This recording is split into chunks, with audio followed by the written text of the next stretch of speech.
Brenda, a quick question, Yes. if you don't mind. Do we know if the commission is in favor of continuing the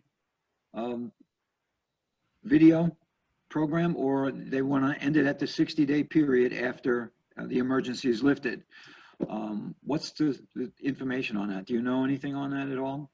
The only thing I know, so Charlene is joining us and we can ask it again. Okay, Give me 1 minute and we'll ask when she's back on. Yeah, this is Mike. I can answer that one. So the commission has put in place this is a temporary measure, and they, there was a lot of discussions, commission meeting, a lot of good ideas from both sides, really. And but the vote was for just the period, pretty much immediately after the end of the state of emergency. They might revisit that depending on what's received, but currently that's where it stands. Okay, so it will be 60 days after, at least that's what we understand at the moment. And then we'll go back to live classes only. Okay. No, you can do an online class. Well, right. Right, 60 days after the emergency is terminated. Yes, but Charlene was finishing off to say we always have the option for the on-demand, right? Right, online. Yes. Okay, you're back, Charlene. Sorry about that. I don't know what's going on. Where was I? We were talking about the licensing department has dropped down to 1. Most of the answers can be found online. Right. And also we have all schools were notified to submit an outline for ethics by September 11th. And I've actually gotten my IT department to run me a list of providers so I can follow up with just those schools that offer ethics, because all schools don't currently offer that class. So I don't want to bombard other schools with emails if they're not offering the class to get me an outline. Question. Sorry, what does that mean? Maybe I'm the one who's confused. When you say that class, what does that mean? Class. The ethics class. So is it going to, are we treating it as 2 different classes? No, it's ethics with the addition of professionalism element. Okay. So, but they had to give us a revised outline to show that they include professionalism. Got it. Okay. So I asked for those outlines by September 11th so I could have a day or two to approve them, get back to them, and they'll be ready to offer by October 1st when they need to start offering the new content.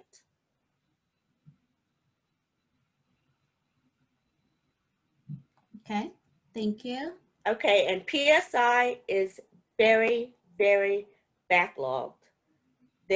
People are calling and they're complaining. They're staying on hold for as much as an hour. They're being dropped. They aren't getting their emails answered. So students, they just kind of have to be patient. They've actually even lost paperwork. So, I mean, unless the person is being qualified by the Real Estate Commission and we have a copy of the qualification that we can send to them, there's not much that we can do. A survey went out through a Rello listserv, and pretty much every state that uses PSI for their testing services is having the same issue. So extensions are granted. There is information on our website about extensions. The extension requests need to come to me, not to the school.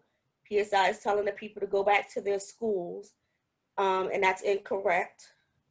But the extension requests need to come to me, and if they're approved, then we'll send the person information on how long they have been extended for. I know for a fact, Charlene, that it took some of my students from May, they're now getting in August for the broker class. So that was crazy. The broker class is a little bit different because the students themselves have to request an additional document. Yes. And a lot of people aren't doing that. A lot of Oh, people. I know for a fact, I Okay. got the documents, sent it off. PSI lost it. Okay. They are thoroughly ill prepared for this, which everyone is, but they haven't even tried and to try to make it better for the students at all in any way, shape, or form. Now for pre-licensing, it's easy because we do most of the back end. But for the broker class, I know for a fact that they treated us poorly. Jim, that class that you taught that started Yes. in February, ended in May? I know there's a couple that still have not been able to take the test as yet. Exactly, because of the ill handling at PSI. So if there is a way for you to let them know how disappointed we are in their handling of this, please, because you've got a lot of frustrated, stressed out people. I know they're emailing me. But with love and encouragement. No. Charlene's like, yeah, right. Okay. Okay. I'll forward them to you, Anna. If it's love. I think that's about it. The complaints are still coming in. That process is still going on. I think we average about 60 a month or so. So we're still working. We're working remotely. We go into the office a couple of hours a week, but we're still working. So people can still get in contact with us. Charlene, there was a question presented, and I know Sure. you responded, but I'll just ask it just in case someone else has the same question. You have a student whose time limit for the licensing ended maybe today, September the 3rd. The expiration is September the 3rd. They contact you and say, oh, I didn't know that PSI opened back in June. Now what do I do? So in terms of your extensions, giving them out to students, are you is the fact that this person technically should have been able to test from June to now September, like your extensions, how you given them is if somebody's extension is gonna end, let's say October the 12th, and they haven't passed, do they still contact you to get an extension, or how you basing your extension? Was it prior to April? That's what I'm trying to gauge. They do contact me, and the extension information is on the website.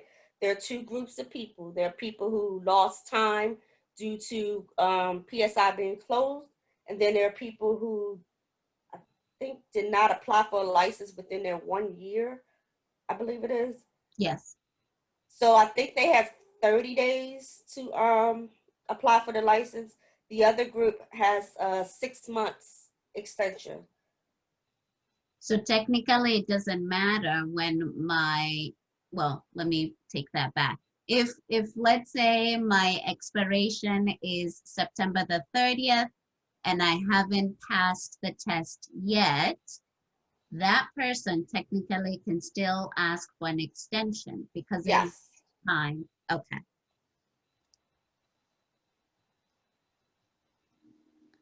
Any other questions for the Real Estate Commission, Charlene or Michael?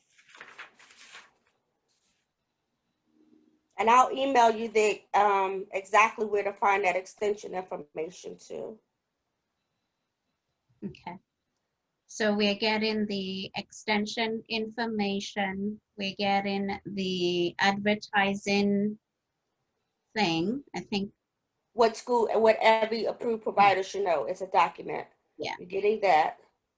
And Yeah. you're getting the exact date on how long after the executive order is lifted Yes. that the virtual schools are offered. So I have 3 items to get to you. Is that correct? Yes. Okay.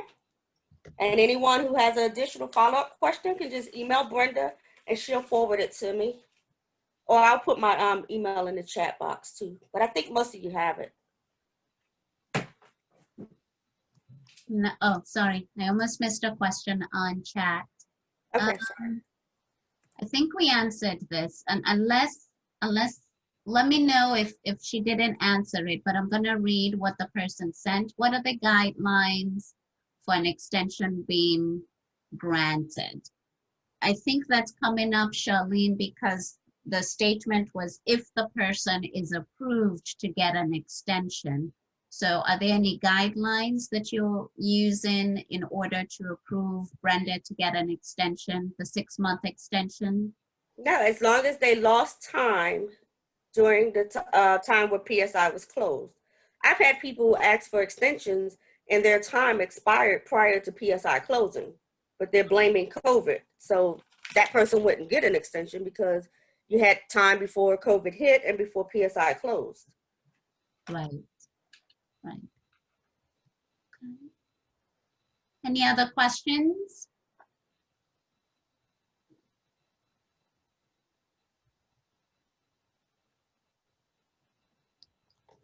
If you're trying to speak, you're probably on mute. So find the microphone icon at the bottom of your screen, tap it, or you can hold your space bar on your keyboard and speak.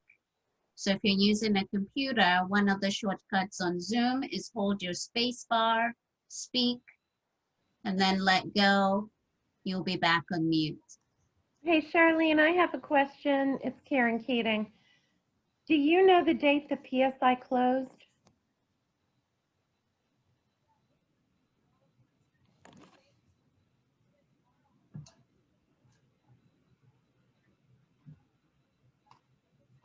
I think, oh, okay. Looks like Charlene is muted. I did mute myself, I'm sorry. I believe it's either the 13th of March or the 15th. We closed on the 13th and PSI closed just a day or two after us. Okay, thank you. Uh-huh. And I think their reopen date, if I recall correctly, was about June the 15th. June the 6th. Oh, June the 6th? Okay, I was close. Yes, you are. Michael, do you want to share anything with the group? No, I think Charlene and Nick did a great job in expressing, the whole CE issue. We're getting a lot of requests about that. Can I, do I have extra time to do CE? And you do, just don't renew your license until then, because, Right. You have the end of the state of emergency, which is still in effect, plus 30 days.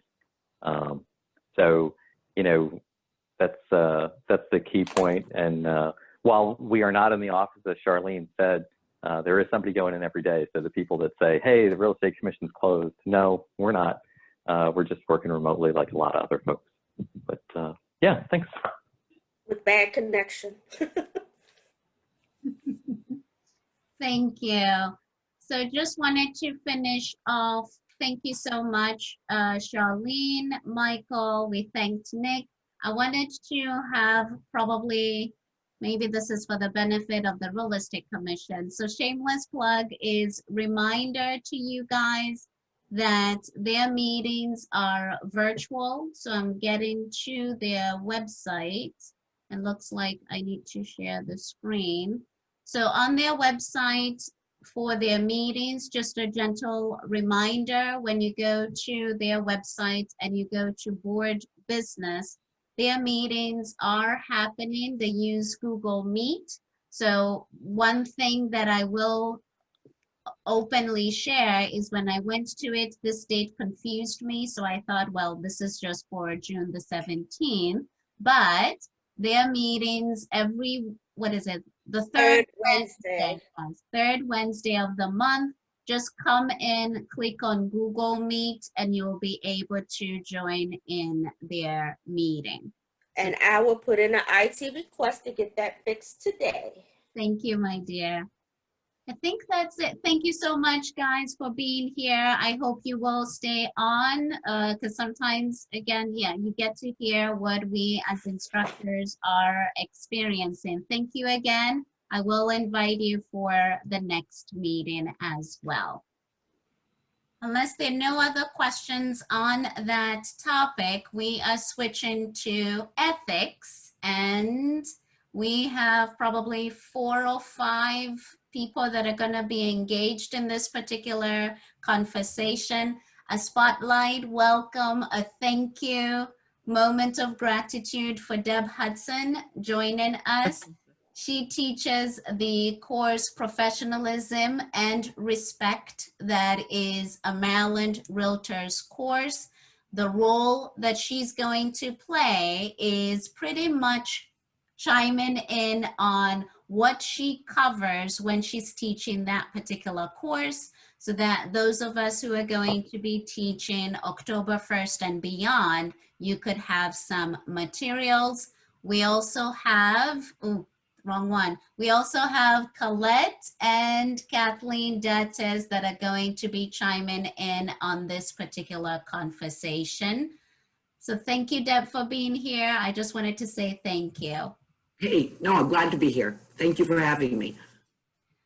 I actually am going to turn this over to let Colette or Kathleen go ahead and I think a lot of people want to know how we're going to fit this in the outline. So I'd rather them take the lead and they'll just give me a shout when they think I have something to contribute. Yes, thank you. Hi, Kathleen. Hi, Colette. So I'm going to start showing the documents. Kathleen, earlier on, Colette showed, gave me a guide as to what I should display as you speak. So I'm gonna drive, but you guys are pretty much going to be speaking. And what I have on the screen is the old outline. So the one prior to 2020. Correct. Yeah, we weren't, obviously people can ask questions and if, depending on what people want to talk about, we don't have to spend too much time on these things, but we did want to start with the old outline for the class that has been approved for the past several years. Just sort of to show what was included on that and compare that to what's included on the new outline, the new approved outline that will be for classes taught October 1 and after. And again, for everybody, just remember we're a realtor organization. So part of our objective really is we want to, of course, we teach what's required under Maryland law, but we do want to include some comparisons to the NAR Code of Ethics as well. So some of the stuff that's in here does discuss the National Association of Realtors Code of Ethics. If you're teaching for a private school, then obviously none of that is going to be relevant for you. You don't have to include that. So that portion or any of those references you would not include in your outline. You wouldn't submit that to the Real Estate Commission.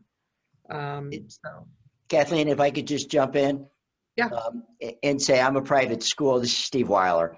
And we do include it because it's a source document for the Maryland Code, if you look at it. So we tie it that way. A lot of it is, there are more talking points about the daily things we do in the NAR Code than the Maryland Code. So I think almost all the private schools do include it, pretty much almost an identical outline as you guys do. Oh, good. Yes, I'd like to add to, this is Charlene again. They do include it. What the thing is, you can't have more discussion about NAR than about the state. So they pretty much kind of balance the time out. I think that's a good point, because they do, parallel each other a lot, who the duties right, are. That's what they do. So that's a good point. The other challenge, if I could chime in, the other challenge is, as of last year, National Association of Realtors put a mandate saying that National Association of Realtors Code should only be spoken about by them and their members. So that's the challenge we have if you're teaching for a private school or you own a private school. National Association of Realtors is kind of taking ownership of their stuff and saying it should only be spoken about by the boards and or them. So that's another conversation to throw out there. Let me just ask for clarification for that spoken about. I gather you're paraphrasing what that language is, but for example, I've been a realtor probably as long as almost anybody on the line here, and I do teach the class. But obviously at boards, they occasionally have an attorney teaching the class. So what do they mean? Can it only be offered. I'm not talking about the credit for NAR compliance. No, NAR said that they're basically saying that they want only realtors hearing the Realtor Code of Ethics. And that's why, this is what I think Brenda is that what you're referencing, Brenda? Yes. That's not the way it was explained in one of our meetings. Oh, I know. In one of our meetings that in order for the NAR ethics credit to be gotten, Yeah, correct. only NAR or their boards could teach that class. Okay, all right. So Okay. if a private school wanted to teach a class that included the NAR information, so their students would be, they satisfy their NAR requirement as well as the Maryland Real Estate Commission requirement, that private school should partner with one of the local boards, with a realtor organization. That's for the NAR Code of Ethics section. Correct. I understand. For Thank that. you. Right, Right. a private school couldn't teach the NAR credit and give credit for it. That's Right. the Now, way it and was we said never in our have been meeting. able to give credit for the NAR code. That's always done Exactly. through the associations. It's just the Right. content to the course. Yeah, that we're talking it about. does tie it in very nicely Right, when you okay, add the right. NAR code. Yeah. Okay. All right. Thank So you. no great change. All right. Yeah, for especially this old outline, especially the first page of it, I think, Colette, correct me if I'm wrong, but I believe the first page of it is identical to the new outline. That's right. We did That's right. the time frames a little bit, I think, but the content itself, the substance of it is identical to the new outline. Right. When you get to the new outline, the second page is pretty much the new material with the professionalism content and the conflict resolution. But the first page is that the new outline that you have up now, Brenda? Yes. Yeah. So you'll see that the first page is pretty much the same as the old outline, and then you'll go to the second page and see the professionalism content and the dispute resolution content. Right. Right. So we had a copy of the bill. I don't know how much detail everybody wants to get into, but we included a copy of the House bill that was approved. And I can just quickly summarize that. I don't know if we need to sit and read the bill line by line. Brenda has it up there. Look at Brenda's too fast. On the second page of the bill, it looks like it's lines, where do we start? Line 20 is where the changes begin. And this is, again, the discussion of the ethics course, right? So every 2 years, you have to include at least one 3-clock-hour ethics course that includes a discussion of, number one, the Maryland Code of Ethics. You can see the part in brackets in there has been deleted, right? Right. So Maryland Code of Ethics. Number 2, the practice of flipping, and predatory lending has been deleted. Everyone hear that? Predatory lending has been deleted. Okay, well, let's go to the next one. Number 3, fraudulent real estate practices. Okay, so predatory lending specifically, you don't have to use that phrase in the title of your class.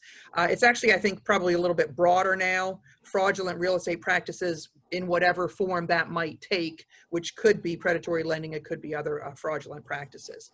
All right, so number 1, Maryland Code of Ethics. 2, practice of flipping. 3, fraudulent real estate practices. And 4, this is all new, professionalism as it relates to the Maryland Code of Ethics, including a discussion relating to conflict resolution and a licensee's duty to respect the public, peers, and property. So that's where, if you look at the new outline, that's where we pulled a lot of the structure for that and some of the specific language that's included in the new outline. It was pulled directly from the bill, what the law would be. Everybody, so far so good?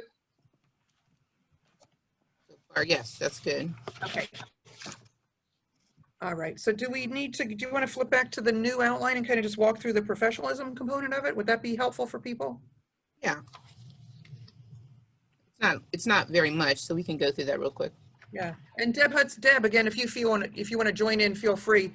I don't know if everybody on here knows, you probably do. Deb Hutson has been teaching a class that was, I believe, NAR approved and also approved by the Maryland Real Estate Commission, but a professionalism class.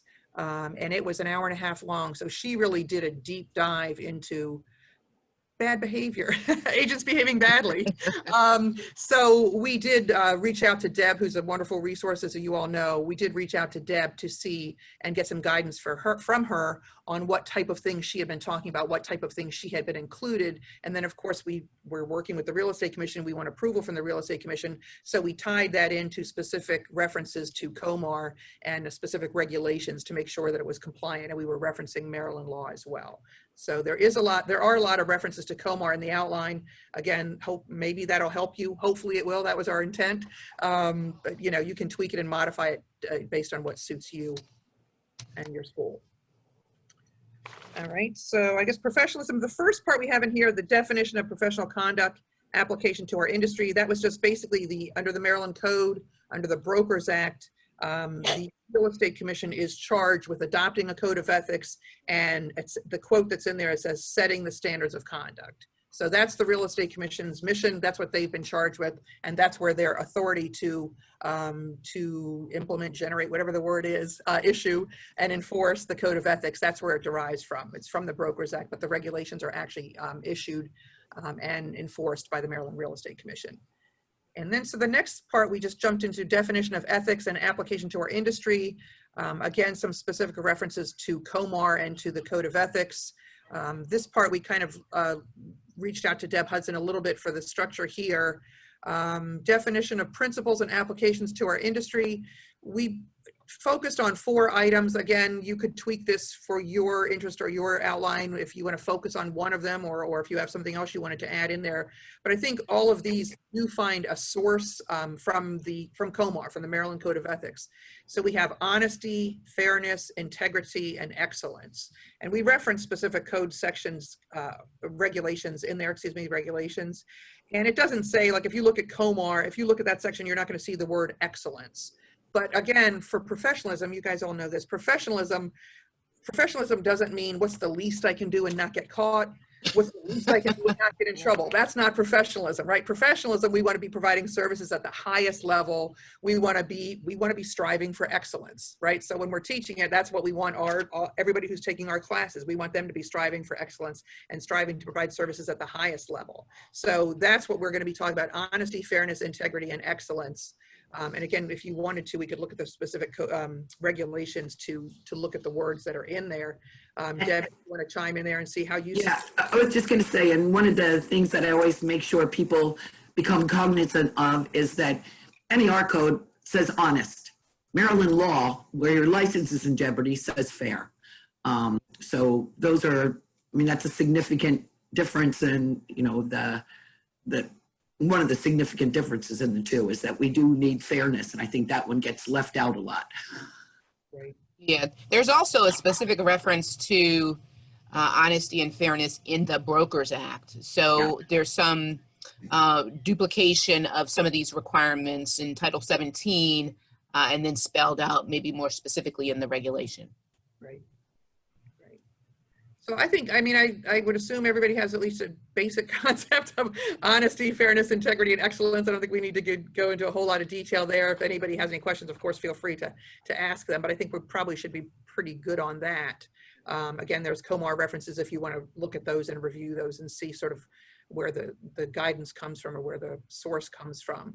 The next section that we have in here is duties to clients and customers. And again, there's references and requirements in COMAR, in the regulations, that address this. And again, we had looked to Deb Hutson a little bit on this section as well. I think number 1 is important: information versus advice. And that, as everyone knows, that clearly is going to differ on who you're talking to. Are you talking to and dealing with a client or a customer, right? Obviously, with a customer, you're not going to give them any guidance, any advice, but you can provide them with information. That's not a change, obviously. That's just something that we would be discussing here. Hey, Kathleen, yes. just to interrupt for a second, there was a question about defining the term fairness. So the legal definition of Black's Law Dictionary definition of fairness is having the qualities of impartiality and honesty, free from prejudice, favoritism, and self-interest, equitable, even-handed, equal as between conflicting interests. So that's the sort of beginning sort of definition of fairness under Black's law. I just wanted to clarify that. Yeah, once again, it's Steve. I'm the one who threw the question out. Fair is hard to define in practice for the roles of the agents. You know, and that's why fair was taken out of Article 1 of the NAR code, because it's hard. But it is a standard in Maryland. So this is the thing. I was just wondering if, Deb, you kind of dive into this much in your class. Oh, sure. Thanks for giving me that question. All right. Can I hear your Thank you. Can I hear your spiel in practical application on this? Because you know what, the practical, and when we were down for legislative day and stuff, your interpretation and a whole part of professionalism is to realize that none of us, I can put 10 people in a room, and believe me, traveling the state for the past 3 years, and I'm going to tell you a situation, and I'm not going to get the whole group to say, oh, we totally agree, unless it's, you know, something really, truly significant. That being said, we're all influenced by a million other things that interpret our idea of fair. I give this is a joke, and then I'll shut up, Kathleen, in case I say something stupid. You know, when people say, are you honest? And here's my analogy. And we say, yeah, we're all honest. I said, okay. So my good friend buys a new dress. She tries it on. She said, Deb, does this make me look fat? And I say, not any fatter than you looked yesterday. I mean, do you know what I mean? We're all going to be able to decide how honest so we do the best we can. You know, I usually give the advice that when you're asking me what to do, I always go with honest, whatever honest is. well, you know, honest is great. Sometimes a non-answer, you know, there's confidential information you can't answer. Doesn't mean you have to volunteer information to line. Some of this stuff is a little redundant with the Brokerage Relationships and Disclosures Act, obviously, because it's what it is. I didn't want to, but the fairness is always hard. Impartiality, obviously, we're not impartial if we have a client. So someone who's not as bright as counsel in the call here has a hard time defining where that line is. And I think this is really the challenge for our agents is, you know, fair. It's, well, what you might expect unless someone's an advocate for a principal, you know, decision maker. So one thing you can think about, Stephen, I have used this answer myself a lot. When someone would ask me a question that I didn't think I should be answering, I would simply say, I don't think that's material to the transaction. In other words, if it's something that's material to the transaction, that's a little different than somebody asking me a question like, is this a divorce? Is this? Is this that? You know, if it's material to the transaction, you know, okay, I'm going to look at it that way. The other, and this is a Deb Hutson cover your butt statement used on a very regular basis. If you have a concern about that, if someone really they're really saying, Deb, what do you think? Deb's going to say, you know what?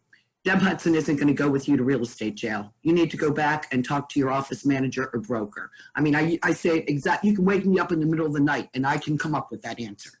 You know, I send it back to the person who's responsible for whatever they do today. Thank you. Jill, so we have another question in relation to information versus advice, Kathleen, that you were getting into. How would you apply it when it comes to the providence of a CMA? In information versus advice with respect to providing a CMA? Yes. That's actually, Colette, chime in if you have any thoughts on this. The CMA was interesting. Remember there was a big discussion about whether you can provide a CMA when a presumed buyer agency went away. And there was, that's sort of a little side issue. There's still some side conversations that occur in class periodically. There's some thought that by including or selecting which properties you include, it's more on the side of guidance or advice than necessarily just, you know, just purely information. I've heard that asked a couple times in class. I mean, I think in theory, it's just information. You're going to pick comps. They're the same size property. They're in same size, same number of bedrooms within a certain radius or neighborhood or whatever it is. It seems like it's just purely factual, just information. but I think there is also, to a certain extent, there is some advice or guidance or discretion in there as well, to the extent that you're selecting some properties and not selecting or excluding other properties. Colette, did you have anything to add or clarify that, or? No, I mean, that's the sort of, I guess, the tricky part is in your selection of those properties, are you using your discretion, you know, so.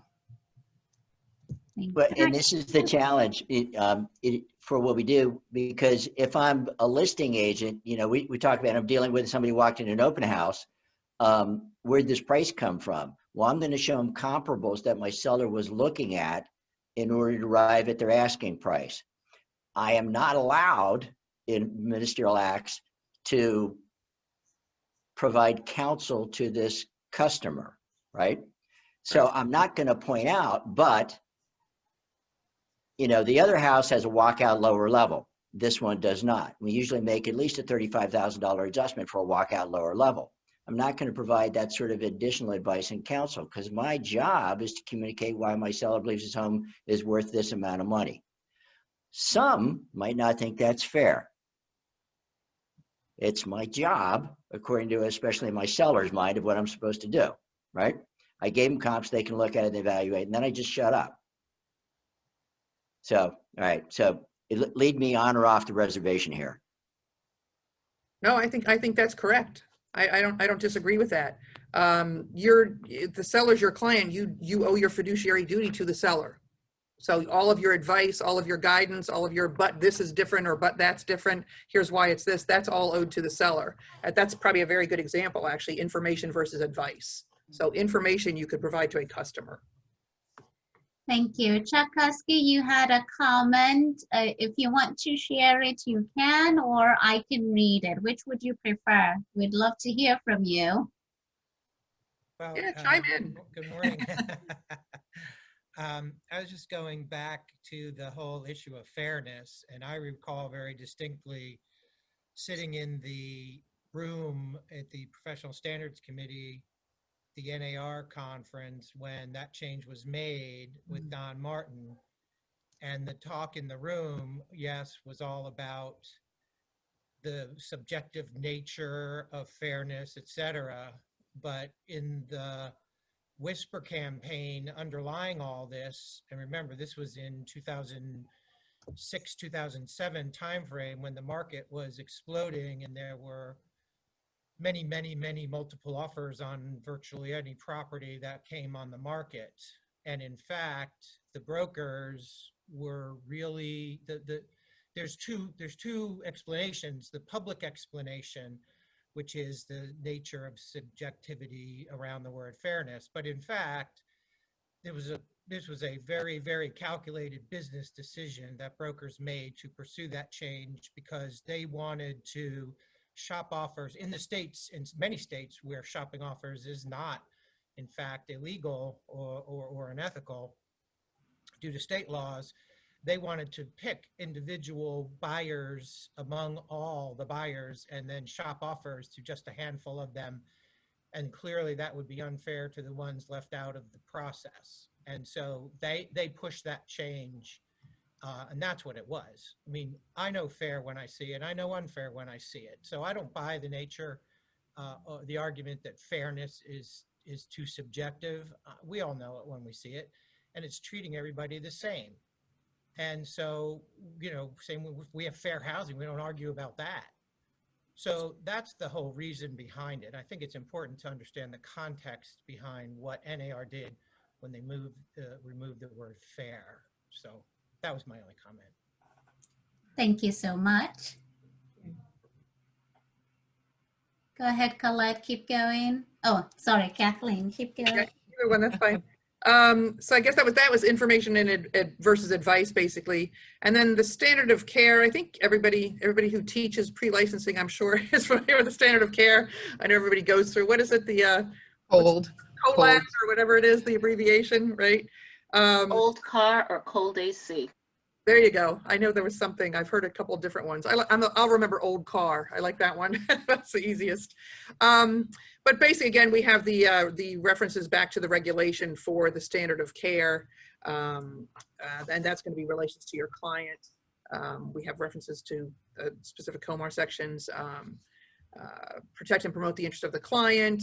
Obligation of absolute fidelity to your client's interest is primary. It does not relieve the licensee from the statutory obligations toward the other parties to the transaction. That's that would be the fairness part of it.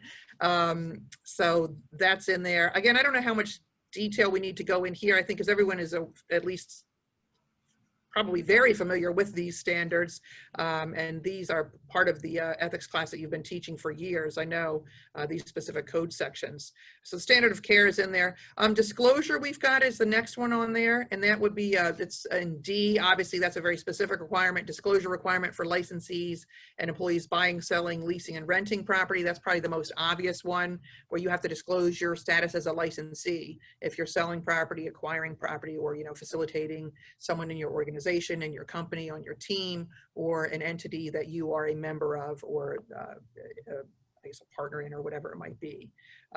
That's been there for a long time as well, so that's not a different, not a new obligation on that one as well.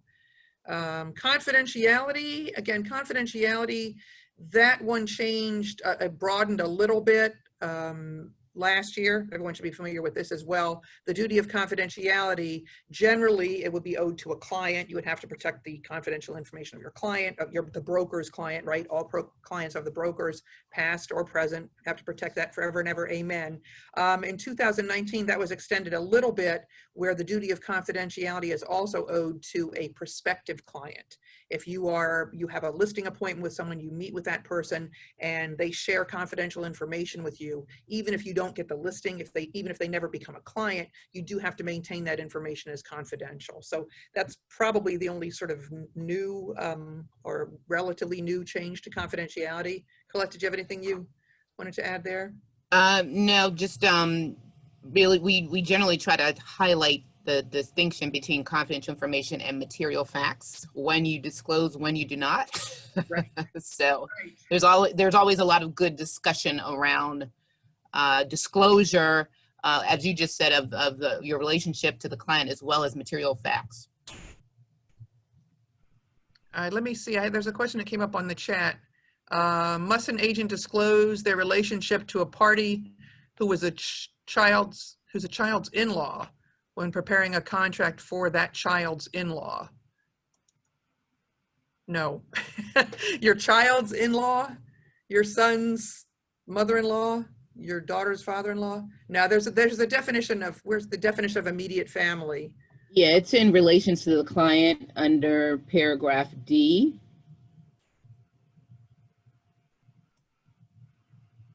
It's at the bottom of the page, I know. Yeah. I always have to go back and read it. Family, that is, immediate family shall include the licensee's spouse or domestic partner, right? So your spouse or domestic partner, your child or stepchild, their spouse, your parent, sibling, grandparent, or grandchild, right? It's not extended past your child's spouse, not your child's in-laws.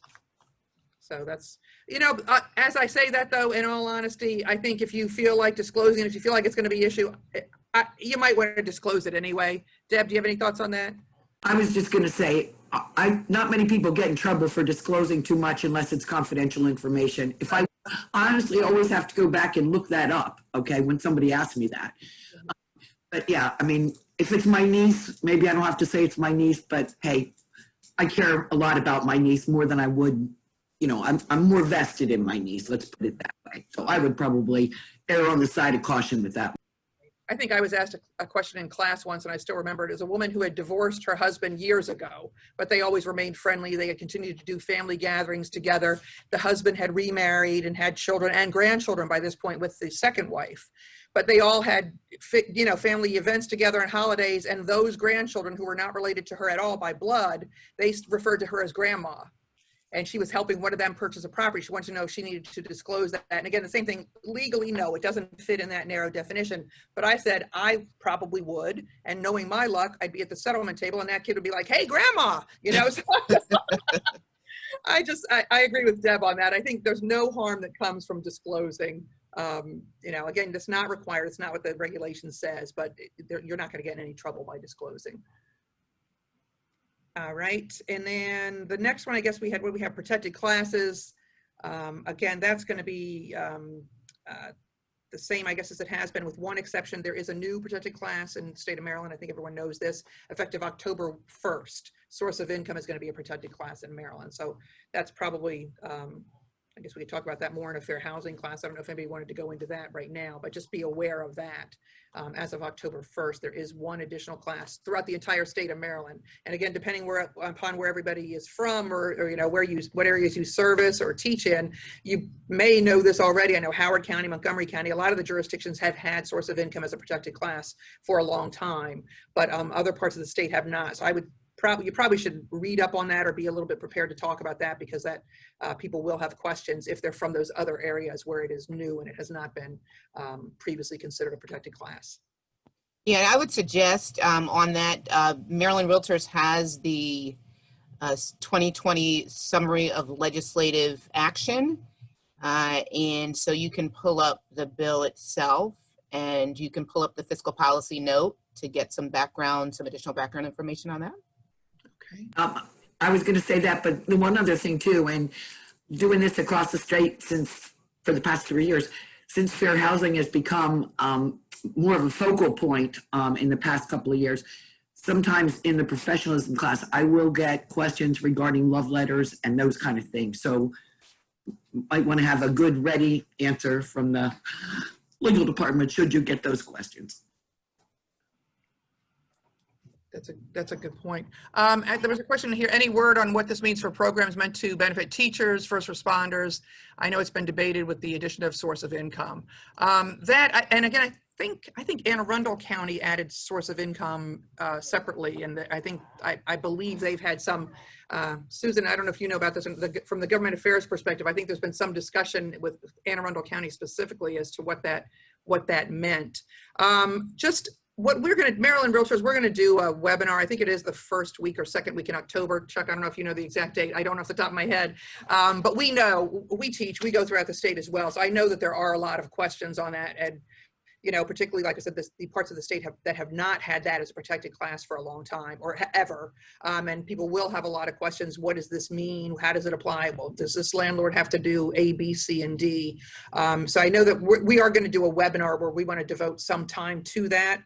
To have those kind of questions answered. And you're absolutely right, it will come up in an ethics class, a professionalism class. Actually, the next section is where we were going to kind of talk about sort of more timely things or topical things. Maybe we'll just defer that for a minute. Yeah, it's going to come up. So everybody, if you're not up to speed on that, everybody should be doing some reading and researching and read the statute on that, read the bill as Colette had pointed out. And then we will be doing there it is, September 11th is the webinar. Okay. It came out last night announcing that. I signed up this morning. Oh, there you go. Okay.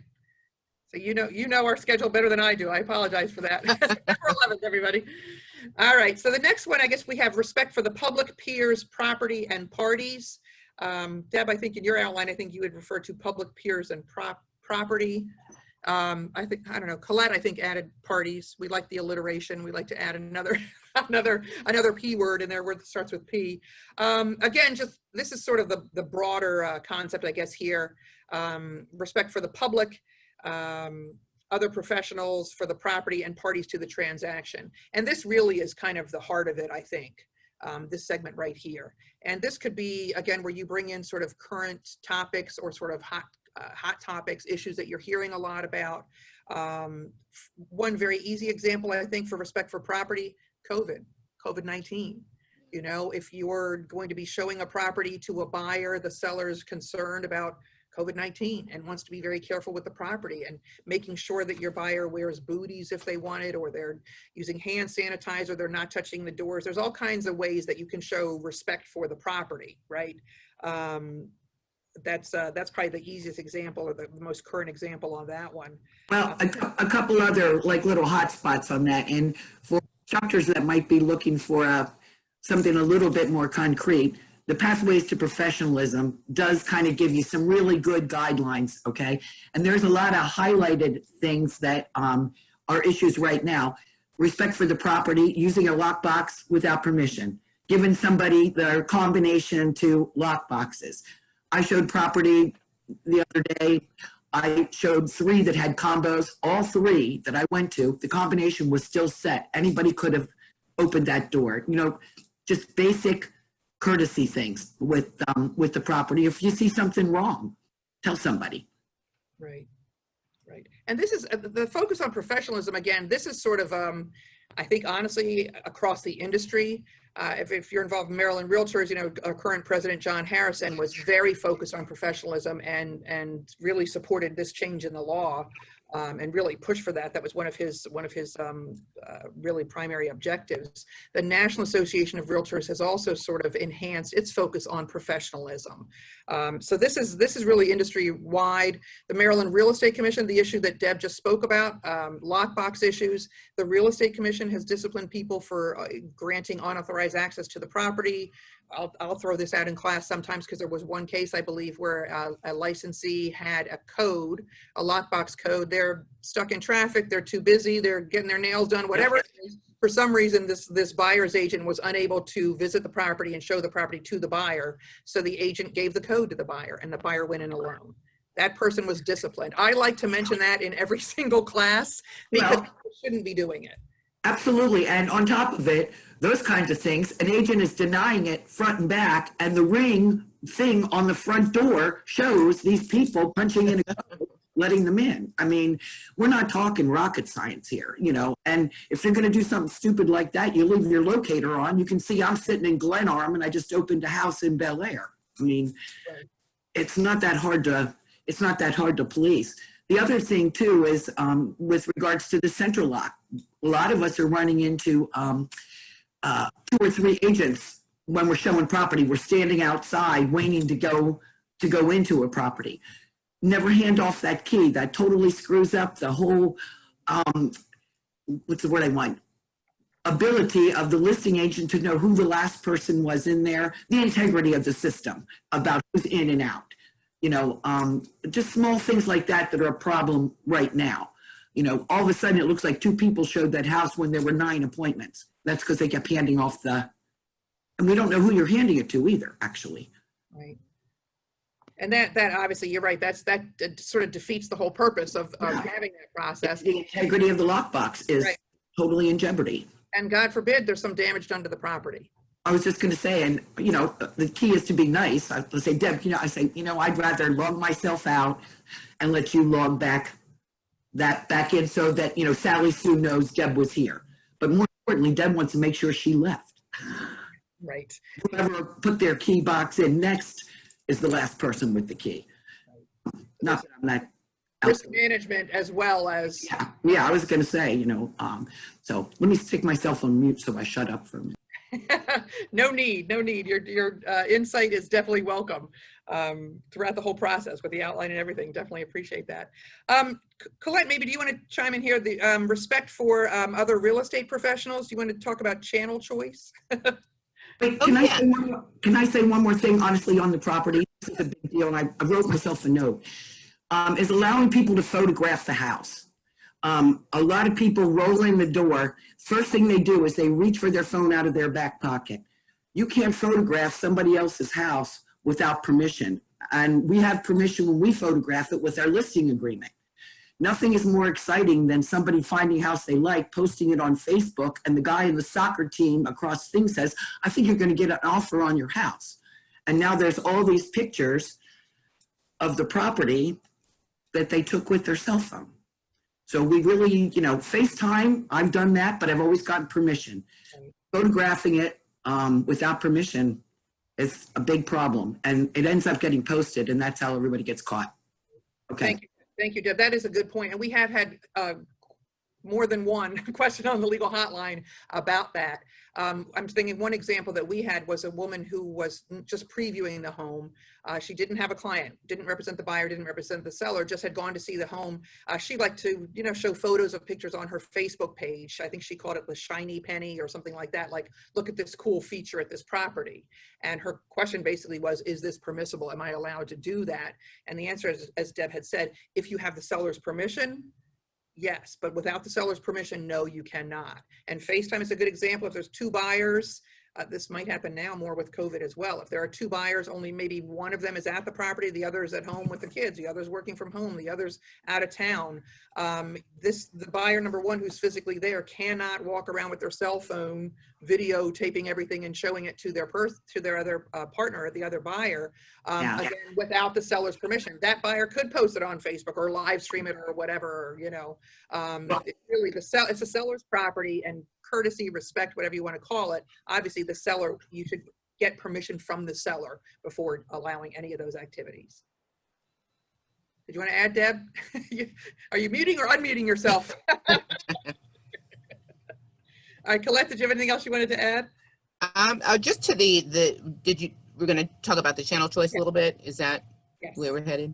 Yeah, so just, I would say one of the hot, well, I don't know if it's a hot topic, but we're always getting questions about agents or brokers not being responsive to the other agent or party involved in the transaction. So this is something that Kathleen and I will emphasize, just being communicative and staying on top of being responsive to the other party as the transaction moves forward.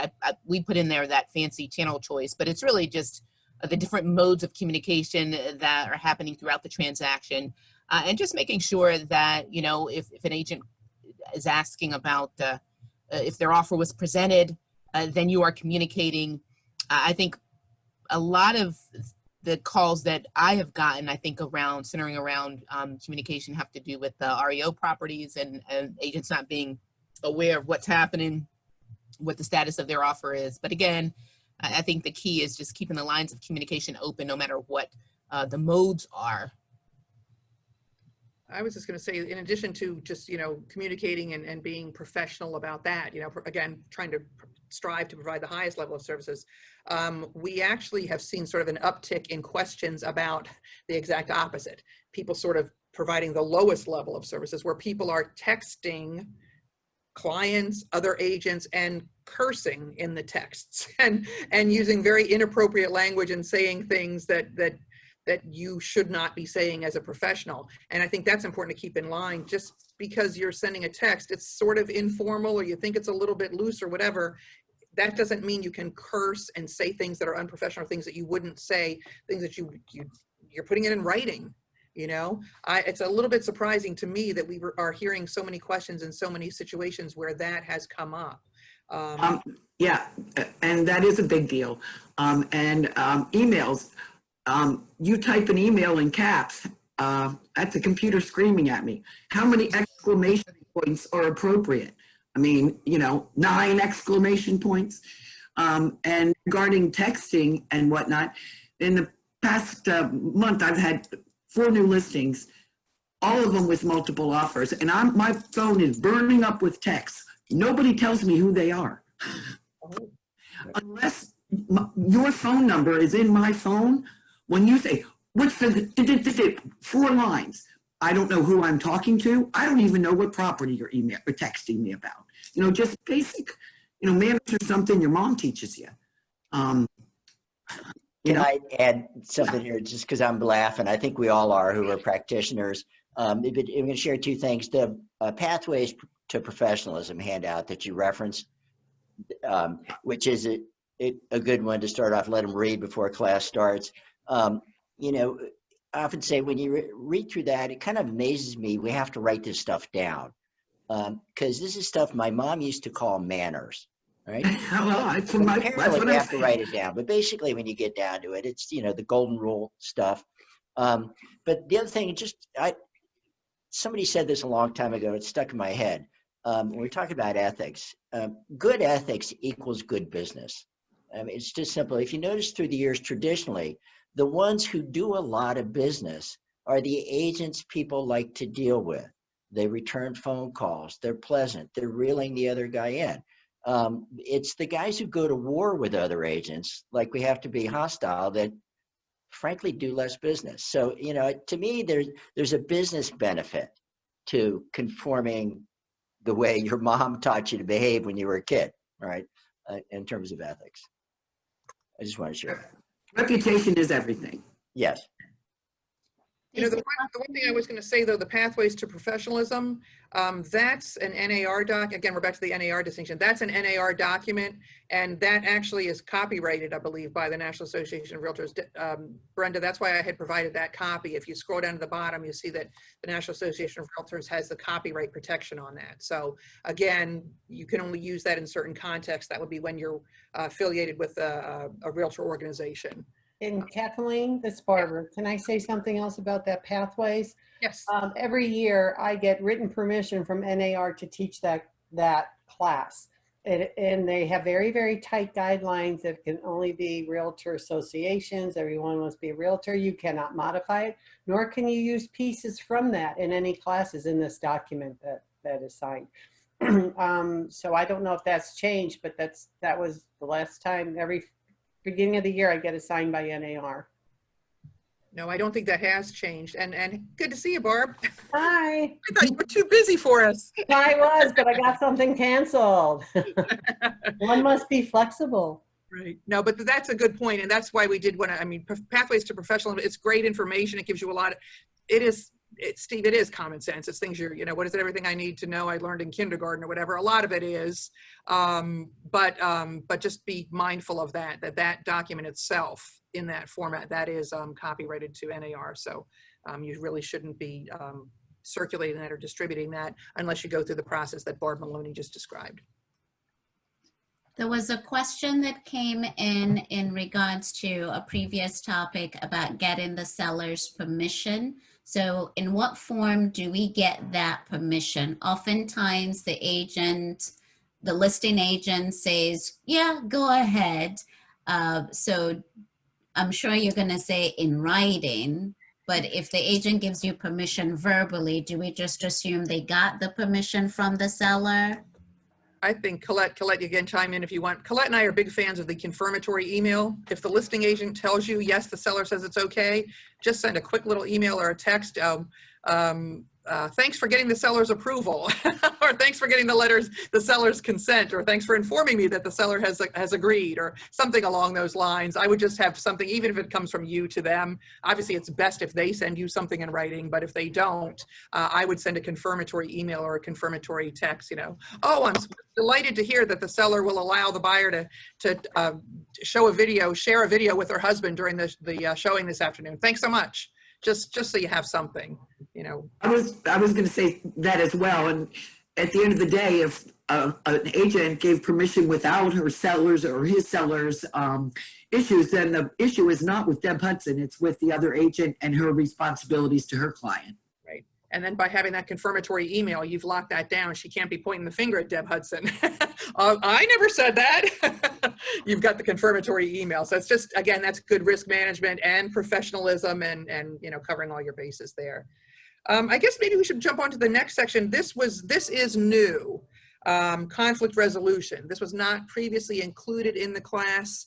It is, again, like the bill we looked at that does specifically make a reference to conflict resolution.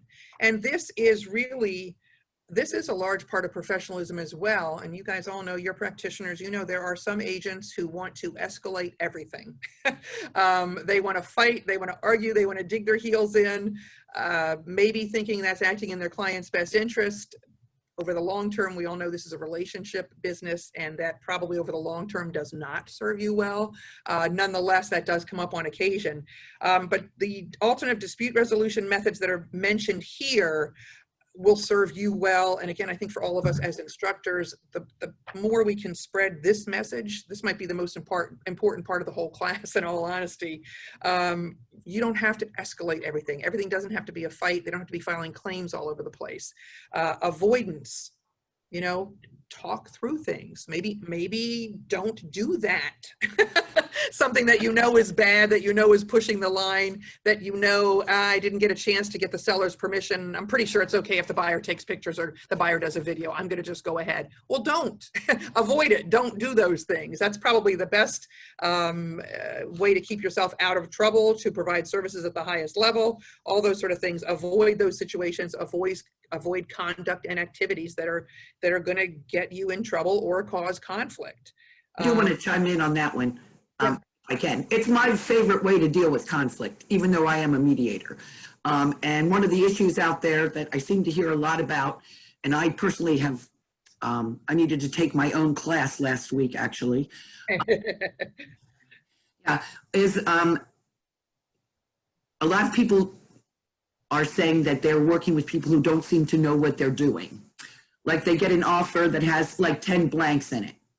Or you get an offer that has 4 condo addendums and they're all signed by the buyer saying that they've received they're totally blank. And anytime that there's blanks, there's an opportunity for confusion. And anytime there's confusion, it's an opportunity for conflict later on. 3 well addendums. Don't ever let somebody tell you, well, what do you use up there? I'm not going to touch your offer. I'm not touching any papers that have, buyer signature on it and pulling anything out. But avoidance from the contract on is something that seems to come back and bite a lot of people. And it could have been avoided if they dealt with all those issues up front. Okay, I'll shut up. That's good. And I think this is a good point to throw in the old reference. If you don't know, talk to your office manager, your broker. Right. Yeah. I was just going to say, don't look to you. I'm the listing agent. Well, Deb, what do you use up there? Oh, you don't want my advice. I'm the listing agent. Talk with your office manager or broker. Or if you see something like that, a lot of agents say, well, I had to do all the work. They didn't know what the heck they were doing. Well, hey, you got to send them back so they learn to do it the right way. Send them to the right person to give them help. Sounds good. I guess the next on this list, we have negotiation. Again, I don't know how much time we need to spend on that, because again, if you're practitioners, that's pretty much what you do all day, every day. The caution, again, sort of the same risk management things that it's common sense. Obviously, if you're negotiating something, you want that to be in writing. You want it to be agreed upon by the parties in writing. It should be clear what their understanding is. I think we did have a legal hotline question once where there was a mistake made. It was recently. There was a mistake that had been made. The agents had a telephone conversation. There was an addendum that was prepared.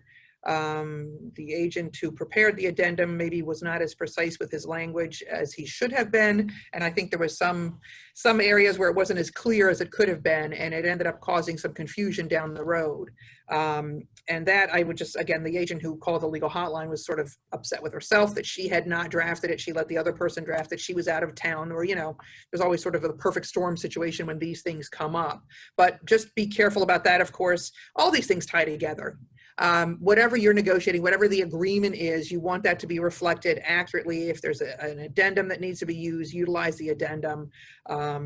Make sure your emails are clear. You just want to be as careful and precise as you can, as a good way to avoid issues down the road.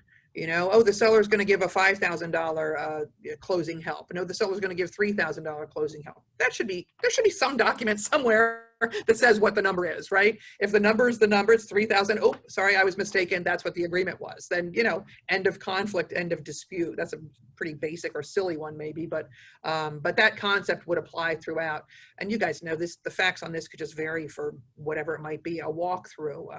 What was the example we did, Colette, in the ombuds training? The porch swing on the front porch. The seller thinks they can take it with them. The buyer really loves it, and the buyer wants it to be there.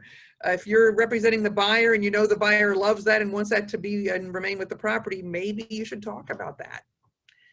Talk about things beforehand, negotiate, figure out what's going to happen. That really is a way to just pin everything down and nail everything down now. It's a little bit uncomfortable sometimes. It might be an awkward conversation. It might be an unpleasant conversation, but obviously over the long term, it's far better to have that now rather than to have something hanging over your head, hanging over your client's head, and potentially a claim being filed down the road.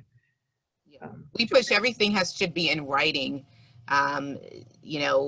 Once that contract is agreed to, all the addenda, as Deb said, as Kathleen said, everything should need to be signed off on, initialed by the parties, so that these kind of issues minimize the chances of there being confusion about a particular issue.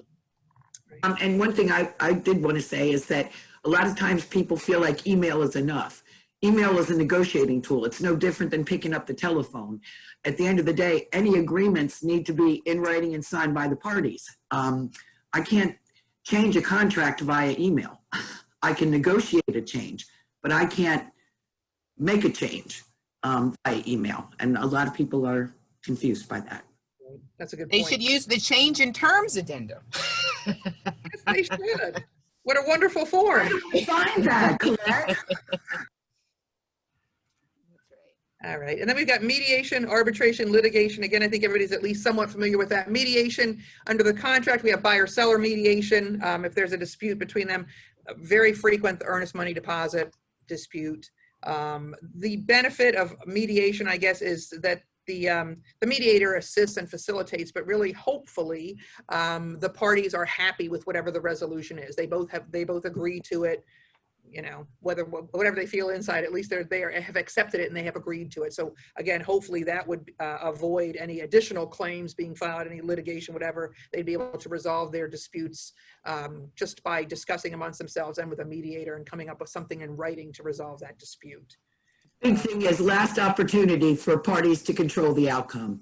That's part of it. Last opportunity for the parties. After that, somebody else is going to decide. Right. Right, exactly. That might be their best opportunity to get what they want or as close to it as they can. Yeah. Arbitration, I think everyone's familiar with that again in our realtor world.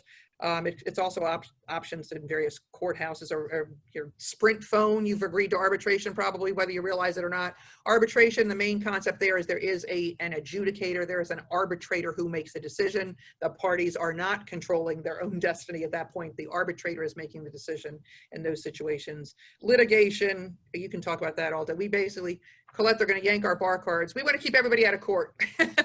We really don't want any Right. end up in court. It really is, you know, despite the fact that we're both attorneys, it's going to take a lot of time. It's going to cost a lot of money. Then you're going to have some aggressive litigator attorney in there, and it's kind of, it might escalate even more than where it originally is. So it's always an option. We don't want it to be we really don't want anybody to end up in court, quite frankly, if it's at all possible. Yeah, I mean, I would say the ticket to all of this, avoidance, negotiation, mediation, is keeping the lines of communication open. That I think is the key to avoiding all 5 of these issues. So having a difficult conversation, it's better to have the conversation and deal with it than to avoid it and have to deal with it in a more escalated way down the road. All right, so now we have flipping and fraudulent real estate practices. That, as we had said, predatory lending came out, but flipping and fraudulent real estate practice is in there. I know everybody who's been teaching the class already has been talking a little bit about, what do we have, predatory lending and flipping. I don't know where you get your sources. I like to check with Fannie Mae and Freddie Mac periodically, and look, they've got a lot of information on their websites, sort of trends and current things. What's the latest and greatest in fraud?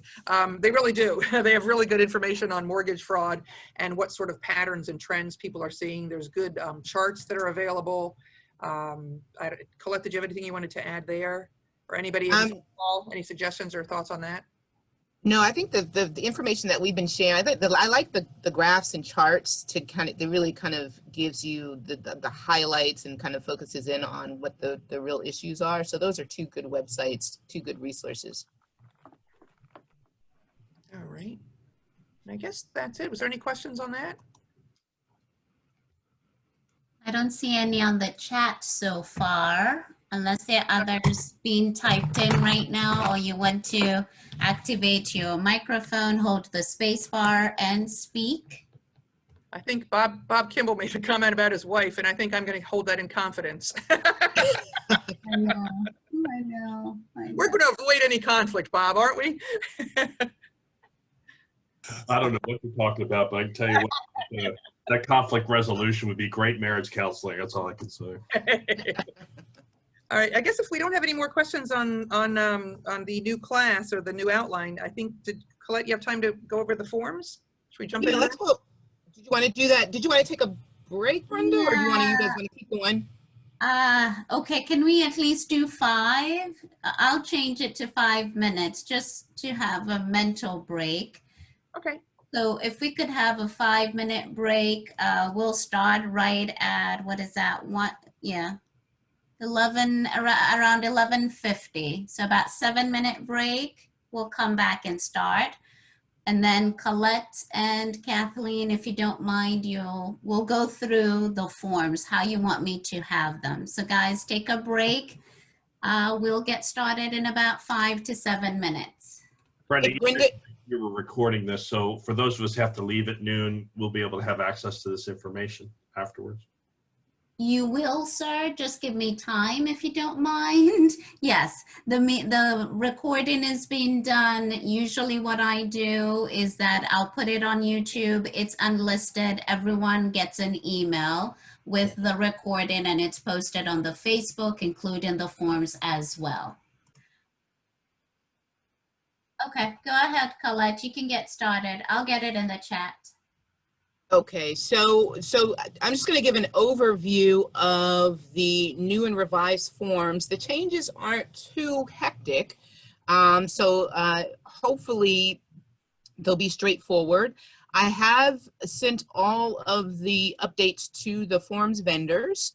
I usually wait about a week to this week is kind of what I call the testing phase, just to make sure that there's no issues, and then I will begin to post the forms on Maryland REALTORS website probably next week.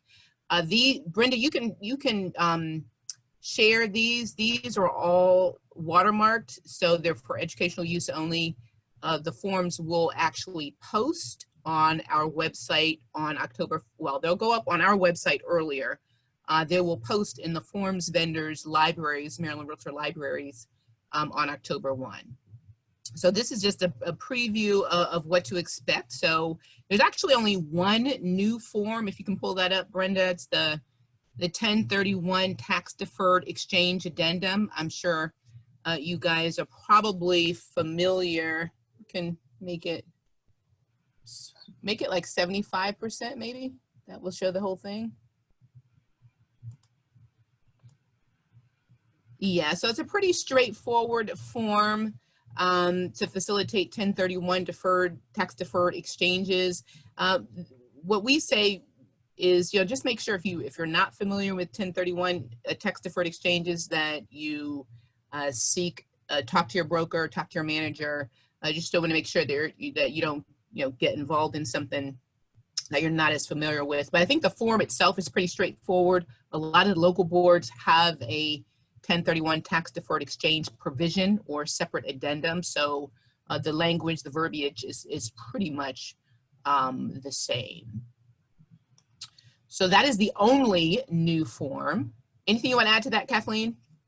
No, I think that's good. The one thing I would say is that they do consent to assignment. The way it's going to work is going to be assigned to the qualified intermediary. Right. So there's a consenting to the assignment, because in general the contract is not assignable. Here they're specifically going to consent to an assignment. So that's right. That's the last line in the buyer election and the seller election. Right. So that's the only new form. So Brenda, can you pull up the contract of sale? There are just a couple of changes to the residential contract of sale. Oh, okay. Sorry. I forgot to order these. There you go. Okay. All right. So if we let's first go to page 5. Everything else will stay the same on page 5. There's a couple of updates there. And they are highlighted. And even that one there, so paragraph 23 there, any heating or cooking fuels remaining in supply tanks at time of settlement shall become the property of the buyer. That's nothing new. There had been some issues about that recently, so the committee felt it important to just basically bold that language to just kind of make buyer and seller aware this is what the contract says. If you have a different arrangement with your fuel provider, you want to make sure that you look at that, because this is what the contract says. So it's just a bolding of that language. Similarly with paragraph 24, settlement costs, this is really just a tweaking of the language. So to clarify, if buyer is a veteran obtaining VA financing, buyer's broker may not charge a flat fee to buyer nor to seller per VA Reg Part 38 CFR.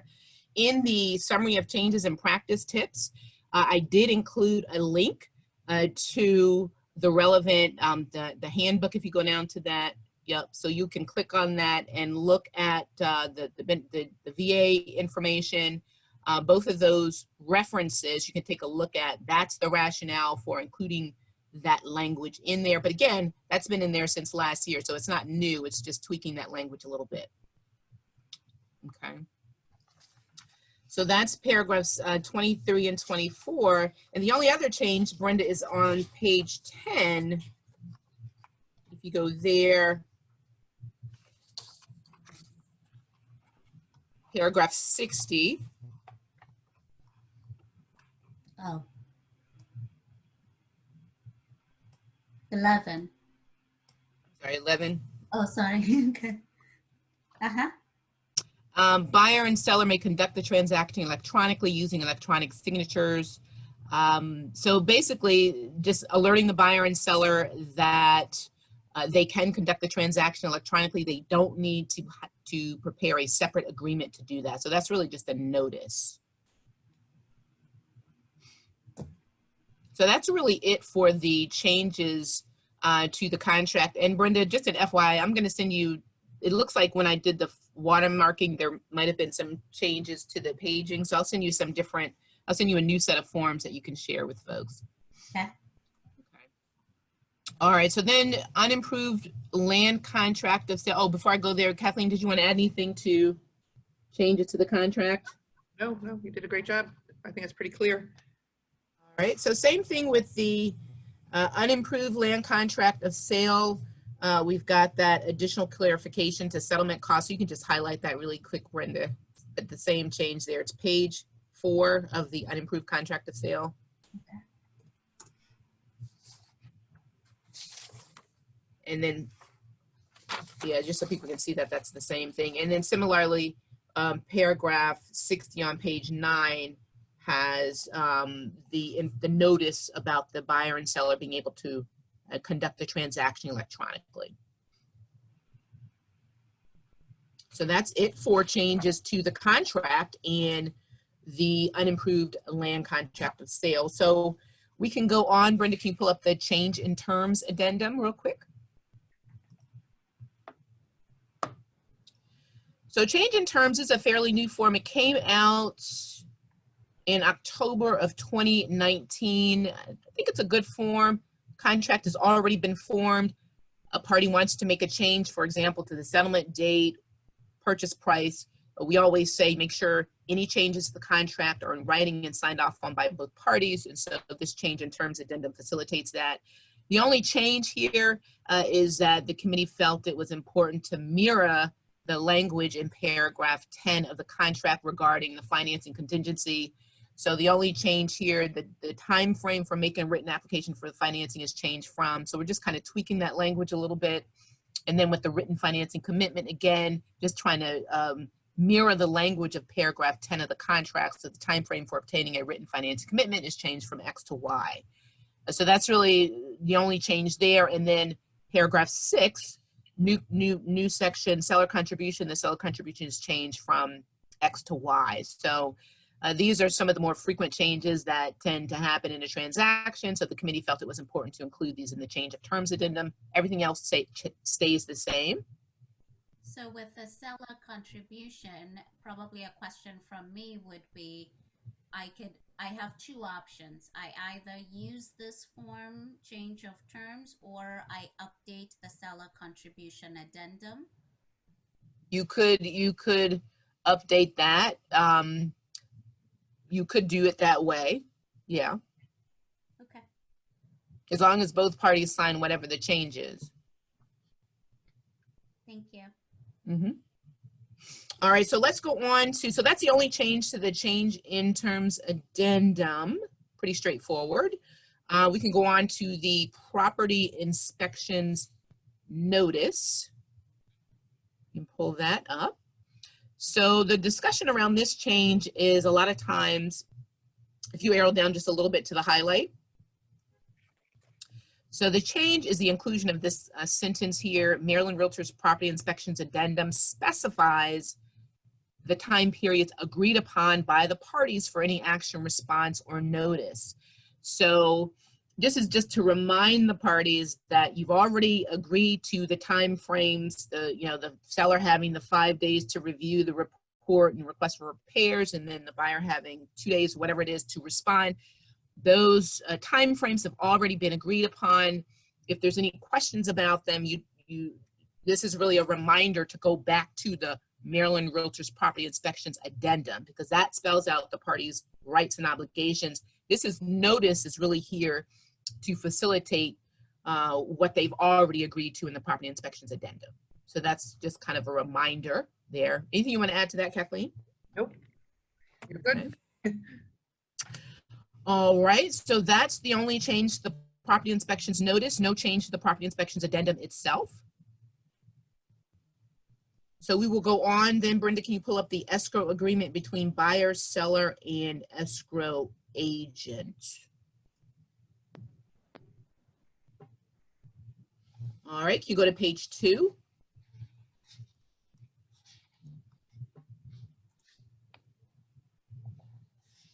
So this is, so as you all know, the requirement that the parties enter into an escrow agreement with an escrow agent became the law, and that's if the parties agree in the contract that somebody other than the broker is going to hold the deposit. Then we all know that the parties and the escrow agent have to enter into an escrow agreement as of today, right? Well, not as of today, but that went into effect last year. So just some tweaking to the agreement itself. This change is really just inserting the 30-day letter provision of the Brokers Act into the agreement. So basically, this would give the escrow agent the ability to send out the 30-day letter. It tracks word for word pretty much the requirements in the Brokers Act about the 30-day letter. It goes out to both parties. They have the ability to submit a written protest. And so all that language that's in 17-505 is spelled out in the escrow agreement. So basically, this is another avenue for an escrow agent to resolve a deposit dispute. Anything you want to add to that, Kathleen? Yeah, I would just say one little point, just to remember everybody, the title companies are not governed by the Brokers Act. So that's why we didn't just refer to that code section, because it specifically says that it applies to brokers. So we, in all honesty, it was cut and paste with a little bit of tweaking. So the buyer, seller, and title company are agreeing to the same process. Just here, it's a matter of contract rather than by a statute, because the title companies wouldn't be governed by that statute. But the process is the same. We tweaked it a little bit just to the verbiage to make it consistent with that concept. But if you're familiar with that 30-day process and the 30-day letter, then this will be very familiar to you as well. And title companies some of them had asked for that, I think from the beginning, had asked to have that opportunity as well. It makes it easier for them to resolve escrow disputes as well. They can send the letter out and get that escrow out of their account and keep their books clean as well. Right, and the other discussion about fleshing out that language and making it clear is the buyer and seller don't look at the Brokers Act every day either. They wouldn't be familiar necessarily with the statute if we just reference the statute. So basically the 30-day letter coming into the agreement, as Kathleen said, so they're contractually agreeing to let the escrow agent do it. A question, and I don't know if my volume is good. The question that I have received is sometimes the title company doesn't want to sign this document. They have their own. So if the title company is going to draft their own and they don't have this verbiage about the 30-day letter, then it's pretty much left to the buyer and the sellers have to sign an agreement, or they take each other to court, right? Yeah, I mean, the title company does not have to use this form. If the escrow agreement that they have does not include the 30-day letter, then the parties aren't agreeing that they can resolve the issue through the 30-day letter. In all honesty, though, the parties need to read that escrow agreement carefully and understand what it says. The title company could say, if the transaction doesn't go to settlement, we automatically give the money back, the EMD back to the buyer. It could say that. I mean, I'm not sure that they would, but it's possible that that could say that if nobody reads it, and if they just sign it, then that's the title company would be authorized to do that because everyone had agreed to it. So that's something I do just mention in class a little bit. If someone is not using the statewide form or the title company is using their own form, and your client has a question about it, I would suggest that you have them speak directly with the title company or the title company attorney to make sure that they understand what the terms of it are and what exactly they are agreeing to, because it could be anything. Right. Thank you. So that's really the only change to the escrow agreement. As Kathleen said, we think it's a good one because it allows for another opportunity or another avenue to resolve deposit disputes. So let's see. So we have just a couple of more. The exclusive right to sell. Brenda, can you pull up the exclusive right to sell residential brokerage agreement? Just a couple of minor changes there. Actually, let's chime in real quick. Chuck Caskey had added many title companies go directly to interpleader. You know, they've got attorneys. It's easy for them to go file something in court, and then the judge can decide who gets the EMD. So that is by operation of law, that's a remedy that's available as well. Good point, Chuck. Sorry, Colette. All right, and since you have this one up, the only change to the exclusive buyer-tenant residential brokerage agreement is the title. So Brenda, that's an easy one. Nothing substantively done there except for a change to the title to better reflect the agency law changes and calling it, the new title for agencies, brokerage relationships, and we're just trying to keep in line with those changes. So that's the only change to that. The exclusive right to sell unimproved land brokerage agreement. There's a couple of minor changes there. You can go to page 5. The only change there is to presentation of offers. All right, so 16 now has new paragraph B. Broker shall present to seller in a timely manner all written offers and counter offers, even if the property is subject to an existing contract of sale, unless seller has waived the obligation in writing. That's almost a direct quote from the Brokers Act. Just essentially, just putting that into the agreement. Anything you want to add to that, 16B, Kathleen? No, I think, no, that was pretty clear. Okay. All right, just a couple of more. The exclusive right to sell residential brokerage agreement. That one, minor changes there. Page 3, if you could go to really quickly, Brenda. Page 3 is really the highlighted language, paragraph 10, home security systems that record audio. We're just including the reference to the statute, section 10-402 of the Courts and Judicial Proceedings article. So that's the only change there. And then if you go to page 6,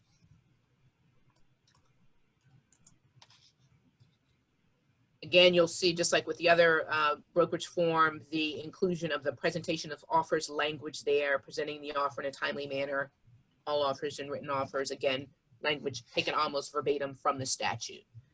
And that's the only change to the exclusive right to sell residential brokerage agreement. Did you already do the lease one? That's the last one.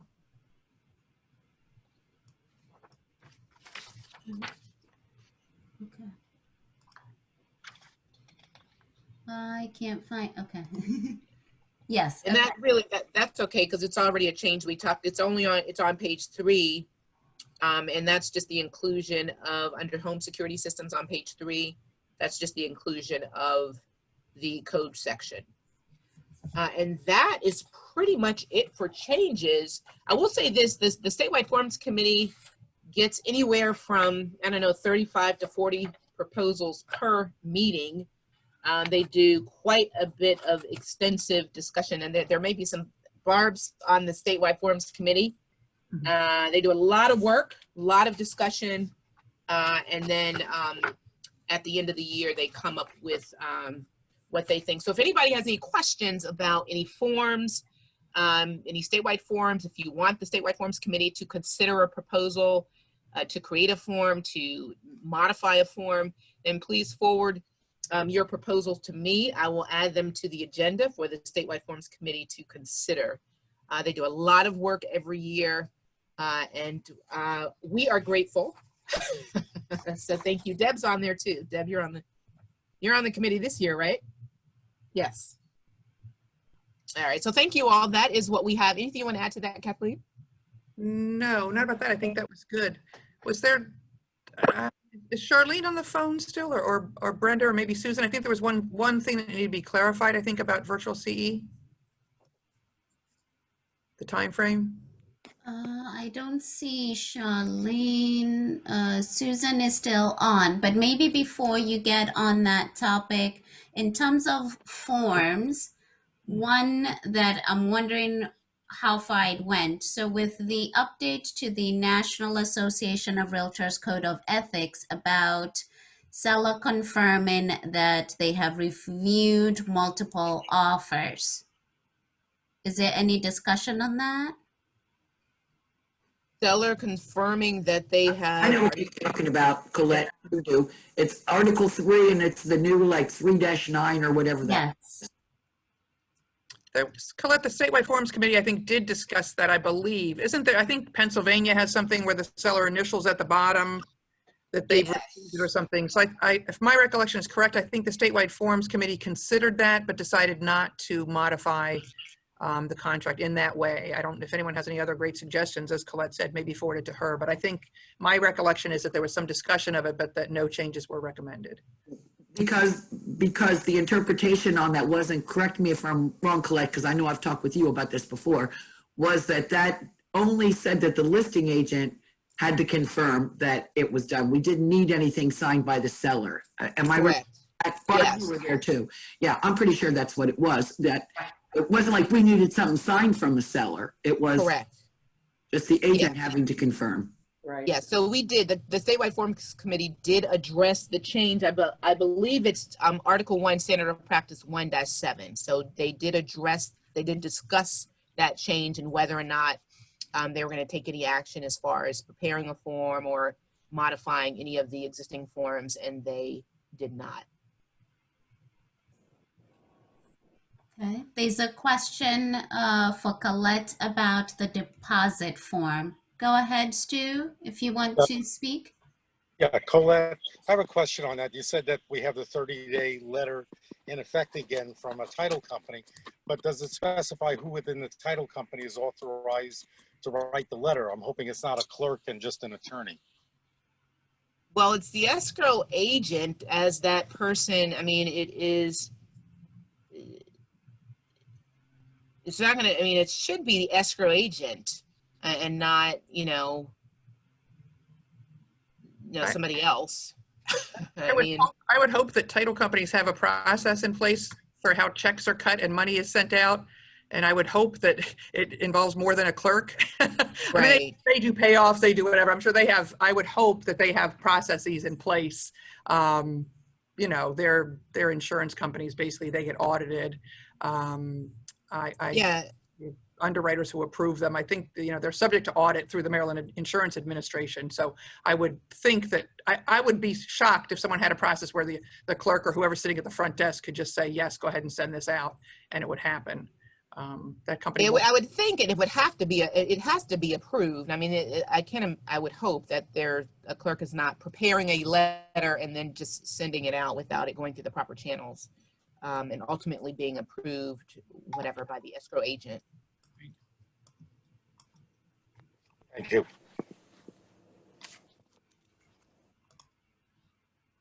Anything else?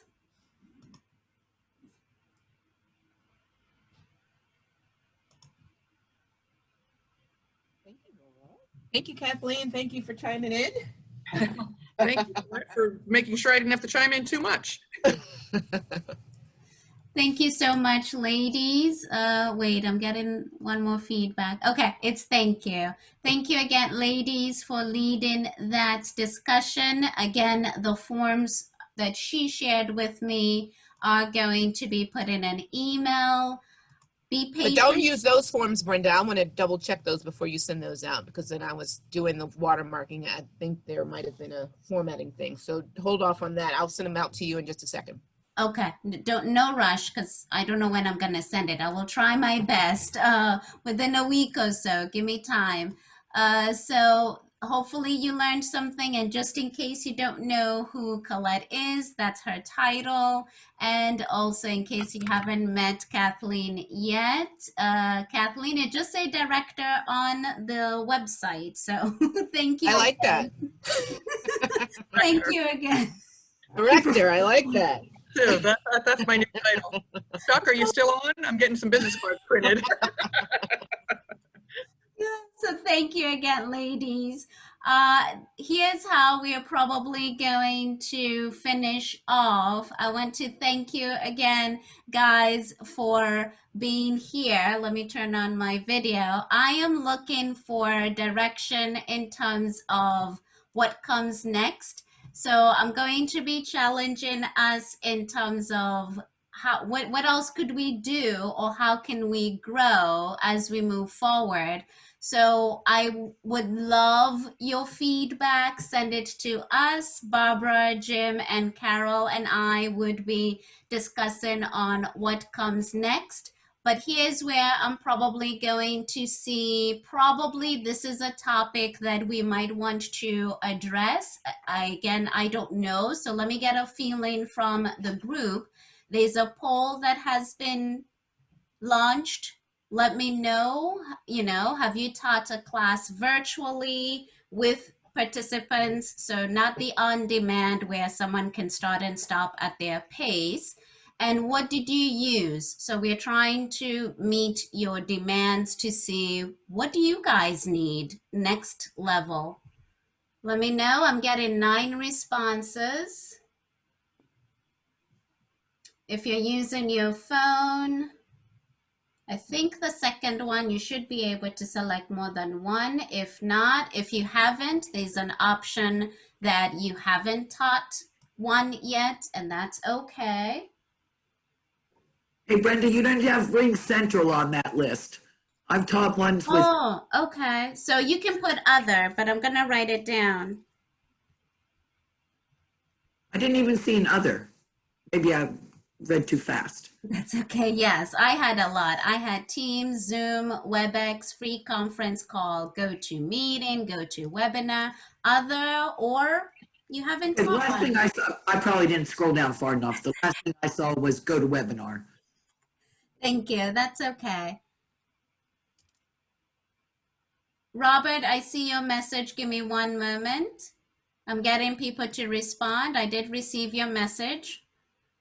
I'm waiting probably another 4 people. I'm waiting for their responses. So Robert, your question is access to the recording. In review of that, it will be put on YouTube, unlisted, always sent as an email to all the members. If you're asking how long, I ask for patience. I'll be sending the forms, and yes, I can send the PowerPoint. I think I've gotten enough responses for now. I gave you some time to respond. There's 2 people left, but I'm going to close it and see what we need based on your responses. Yep, 14 out of 16 say they have taught virtually, 2 haven't yet. You might be considering 2, or you're trying to figure out what you're going to be using. Looks like majority are using Zoom. I see, and if you're using your phone, you can scroll down and see the other responses. 1 did other, which I wrote down was Ring Central, and 2 of us that responded have shared that they haven't taught virtually, which is okay. Let me see then what is the next step. So now that we know we are using it virtually, are you comfortable with it? Do you think you need professional development sessions, like somebody walking us through the tools a little bit better? This is just gauging to see what do we do next. Based on you guys, this is a last poll, and then we should be done in about 3 minutes.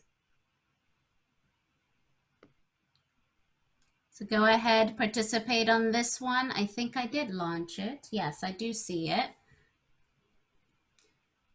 So this is now taking it the next step. If we were to offer the sessions virtually, would you attend? Those are your choices for now. And then we have, wait, did it launch? Oh, okay. It just took a minute for your responses to show up.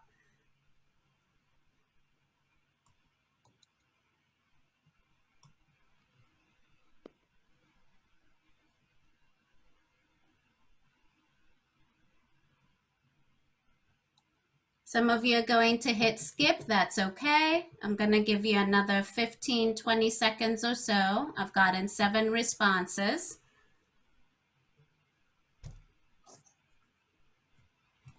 And let me probably show the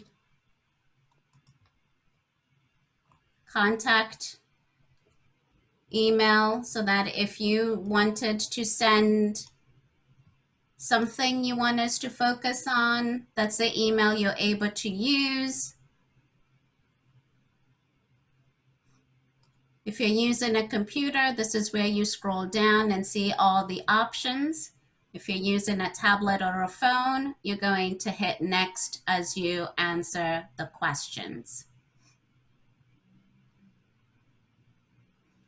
I'm pausing because I have 11. I think that's sufficient. 11 out of 18. I've stopped it, and these are the responses. So a couple of us, again, it depends on the topic. Yes, whatever it is, most of us is tools to use in class.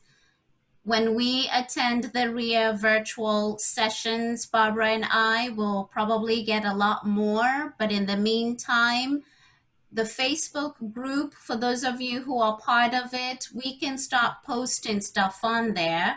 However, I don't want to eliminate those of us who don't have Facebook. So most likely October and December will be a segment that goes through tools. We'll do a round robin and people will be able to share what tools they have during those 2 sessions.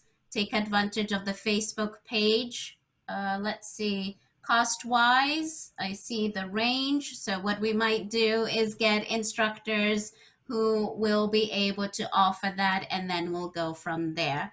Thank you guys for participating in the poll. I think this is where I was going to leave it up for the group to see if you have any more questions, feedback for us in terms of what comes next. Otherwise, I will see you in October. I think that date was the 26th, if I recall. Unless it changes, we shall let you know via email or the Facebook group page. Any feedback or comments? Thanks, Brenda. Thank you.